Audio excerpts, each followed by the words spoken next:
Hi guys! இன்னைக்கு எனக்கு ரொம்பவே புடிச்ச வின்லாண்ட் சாகால இருந்து ஒரு மறக்கவே முடியாத மாதிரி ஒரு ஆனிமி சீன் தான் பார்க்க போறோம்.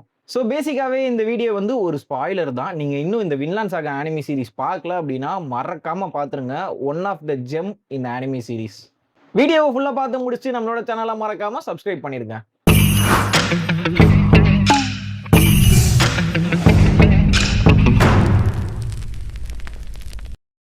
ஸோ சீன என்னன்னு சொல்றதுக்கு முன்னாடி இதோட ஒன்லைன் மட்டும் நான் ஃபர்ஸ்ட் சொல்லிடுறேன். டார்ஃபின் அப்படிங்கிற ஒரு பையன் ஐஸ்லாண்ட்ல பொறந்து வளர்ந்துகிட்டு இருக்கான். அவனோட அப்பா பேர் வந்து தோர்ஸ்.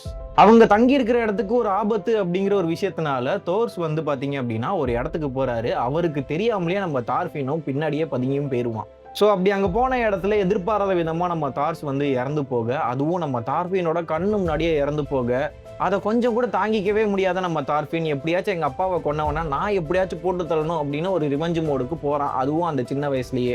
இந்த ஒரு சம்பவத்துக்கு முக்கியமான காரணமே வந்து ஆஸ்கலட். ஸோ அவனை தான் வந்து எப்படியாச்சும் போட்டு தள்ளணும் அப்படின்னு முடிவெடுக்கிறான் நம்ம டார்ஃபின். இந்த ஒன்லைனா பார்க்கும்போது ரொம்ப சிம்பிளா தான் இருக்கும். இது ஒரு ரிவெஞ்ச் ஸ்டோரியா தான் இருக்கும். ஓகே, ஒரு பக்காவான ரிவெஞ்ச் ஸ்டோரி தான் நம்ம பார்க்க போறோம் அப்படிங்கிற ஒரு மைண்ட் செட்ல தான் இந்த சீசன நம்ம பார்க்க ஆரம்பிச்சிருப்போம். மொத சீசன் வரைக்கும் ஒரு மாரி பங்கமா, செம்ம மாஸா போயிட்டு இருக்கும். ஆனா செகண்ட் சீசன்ல நடந்தது அப்படியே வேற. அண்ட் எனக்கு ரொம்பவே பிடிச்ச அந்த சீனும் செகண்ட் சீசன்ல தான் வரும். பொதுவா ஒரு ஹீரோ அப்படின்னா அட்லீஸ்ட் ஒரு 100 பேரையாச்சும் அடிச்சு பறக்க விடணும். பயங்கரமா நல்லது பண்ணணும். இந்த மாதிரி தான் நான் பார்த்து வளர்ந்திருக்கேன். ஆனா நான் இங்க பார்த்தது, நான் 100 அடி கூட வாங்கிக்கிறேன். ஆனா என்னை எப்படியாச்சும் கனுட்ட மட்டும் பார்க்க விட்டுருங்க அப்படின்னு கெஞ்சுற ஹீரோ தான் நான் இங்க பார்த்தது. டார்ஃபின் அவன் தங்கி இருக்கிற இடத்துக்கு ஒரு பெரிய ஆபத்து வருது அப்படின்னு தெரிஞ்சதுமே, அதை எப்படியாச்சும் தடுக்கணும் அப்படின்னு சொல்லி பிரின்ஸ் கனுட்ட பார்க்கறதுக்காக போறான். அப்படி டார்ஃபின் போன இடத்துல அங்க கனுட்டோட ஆளுங்க இவனெல்லாம் பார்த்து, "டேய் குள்ளமா இருக்க, ஒழுங்கா ஓடி போயிரு, இல்ல அடிச்சு கொன்றுவோம்" அப்படின்னு மிரட்டிட்டு இருக்கும்போது, "ப்ளீஸ் என்னை எப்படியாச்சும் கனுட்ட பார்க்க விட்டுருங்க. அவருக்கு என்ன நல்லாவே தெரியும்" அப்படின்னு சொல்லிட்டு இருக்கும்போது, அங்க அந்த கூட்டத்துல இருக்கிறவன் வேகமா வந்து நம்ம டார்ஃபின அடிக்கிறான். தென் என்னதான் பேசி புரிய வைக்கலாம் அப்படின்னு ட்ரை பண்ணாலுமே, அவன் அடிக்கிறவன் அடிச்சுக்கிட்டே இருக்கான். அதுலேருந்து நம்ம டார்ஃபின் தப்பிச்சுக்கிட்டும் இருப்பான். பயங்கரமா அடிக்க ட்ரை பண்ணிட்டு இருப்பான்ல, அவன வந்து கூட்டத்துல இருக்கவங்க எல்லாருமே வந்து பங்கமா கலாய்ச்சுக்கிட்டு இருப்பாங்க. அண்ட் சில பேர் அங்க பெட் கட்டி காசு சம்பாதிச்சுக்கிட்டு இருப்பாங்க. இத கவனிச்ச டார்ஃபின் வந்து இங்க என்ன நடக்குது அப்படின்னு கேட்கும்போது, "நீ எவ்வளவு அடி தாங்குவ அப்படிங்கிறது தான் இங்க பெட்டு. 10 அடி தான் நீ தாங்குவ அப்படின்னு பெட் கட்டியிருக்காங்க" அப்படின்னு சொல்லும்போது, "இந்த போட்டியில நானும் கலந்துக்கிறேன். ஆனா நான் ஜெயிச்சிட்டேன் அப்படின்னா நீங்க எனக்கு காசுல எதுவும் தர வேணாம். கனூட்ட மட்டும் பார்க்க எப்படியாச்சும் நான் அனுமதி குடுங்க" அப்படின்னு அவன் கேட்பான். இந்த ஐடியா நல்லா இருக்கு. ஆனா கம்மியான அடிலாம் நீ வாங்கக்கூடாது. குறைஞ்சபட்சம் ஒரு 90 அடியாச்சும் வாங்கணும். இல்ல நீ 100 அடி வாங்கணும். நீ சொன்ன மாரியே 100 அடி வாங்கிட்ட அப்படின்னா கனூட்ட பார்க்க நான் உன்னை வந்து அனுமதிக்கிறேன். ஆனா நீ தோத்துட்ட அப்படின்னா நாங்க உன்னை கொன்றுவோம். பரவாயில்லையா அப்படின்னு கேட்க, நம்ம டார்ஃபினும் யோசிக்காம சரி அப்படின்னு சொல்றான். இந்த இன்சிடென்ட்லாம் ஒரு இடத்துல நடந்துகிட்டு இருக்கும்போது பயங்கரமான சத்தமும் கேட்டுட்டு இருக்கும்ல. இத கேட்ட கனூட் வந்து, "அங்க என்ன சத்தம்?" அப்படின்னு கேட்க, அந்த ஃபார்ம்ல இருந்து யாரோ ஒருத்தவன் வந்திருக்கான். பேரு வந்து தார்ஸோட பையன் டார்ஃபின் அப்படின்னு சொன்னதுமே நம்ம கனூட்டோட முகம் ஒரு மாரி மாறும். அவன் முகத்துல இருக்க தழும்ப அப்படியே கொஞ்சம் தேய்ச்சும் பார்ப்பான். அண்ட் இந்த பக்கம் நம்ம டார்ஃபின் முடிவெடுத்த மாரியே அடி வாங்க ரெடியா இருப்பான். அண்ட் அடியும் கொஞ்சம் கொஞ்சமா வாங்கிட்டு இருப்பான். அப்ப அவனோட ஃப்ரெண்டு எய்னர் வந்து என்னதான் தடுக்கலாம் அப்படின்னு பார்த்தாலும், நம்ம டார்ஃபின் அவனோட முடிவுல செம்ம ஸ்ட்ராங்கா இருப்பான். ஒவ்வொரு அடியா டார்ஃபின் வாங்கிட்டு இருக்கும்போது அந்த இடத்துக்கு ஸ்னேக்கும் வருவான். அவனும் நம்ம டார்ஃபின் கிட்ட, "விட்ரு, இப்படிலாம் நீ ட்ரை பண்ணாத, நம்ம இடத்த கொடுத்துடலாம்" அப்படின்னு சொல்லும்போது, டார்ஃபின் அவனோட முடிவுல இருந்து கொஞ்சம் கூட மாற மாட்டான். இந்த சீன்ல ஒரு செம்ம டயலாக் சொல்லியிருப்பாங்க. அந்த டயலாக் கேட்கும்போதே எனக்கு அப்படியே ஒரு மாரி புல்ல அரிச்சிருச்சு.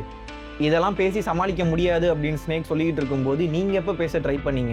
நீங்க பேச ட்ரை பண்ணா தானே உங்களுக்கு ஏதாச்சும் ஒண்ணு தெரியும். அவங்க வெப்பன்ஸ் எடுத்துட்டாங்க அப்படின்னு நீங்களும் வெப்பன்ஸ தானே எடுத்தீங்க. ஸோ பேசாமலே நீங்க எப்படி சொல்ல முடியும்? பேசினா எதுவுமே நடக்காதது கிடையாது. எல்லாமே நடக்கும்" அப்படின்னு சொல்லிக்கிட்டு இருப்பான் டார்ஃபின். அந்த ஒரு நிலைமையில டார்ஃபின் அடி வாங்கிட்டு தான் படுத்துக்கிட்டு இருப்பான். தென் திடீர்னு எந்திரிச்சு நின்னுட்டு, "என்னடா அடிக்கிறத நிப்பாட்டிட்ட? அவ்வளவுதான் உன்னோட வேகமா? அடிடா" அப்படின்னு கேட்டு அடி வாங்கிக்கிட்டு இருப்பான் டார்ஃபின்.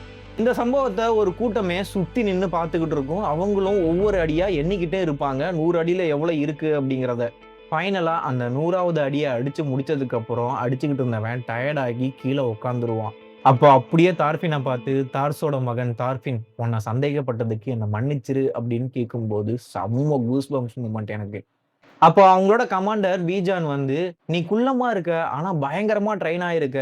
நீ அவன அடிச்சு ஜெயிச்சிருக்கலாமே. ஏன் அப்படி நீ பண்ணல?" அப்படின்னு கேட்கும்போது, இந்த இடத்துல ஒரு பிஜிஎம் ஒண்ணு போட்டிருப்பாய்ங்க பாருங்க.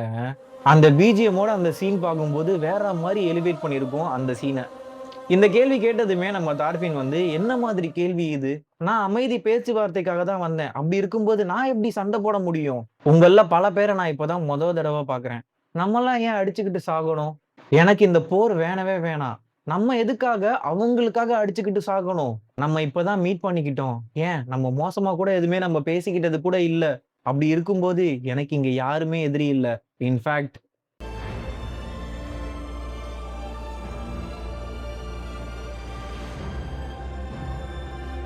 I have no enemies at all.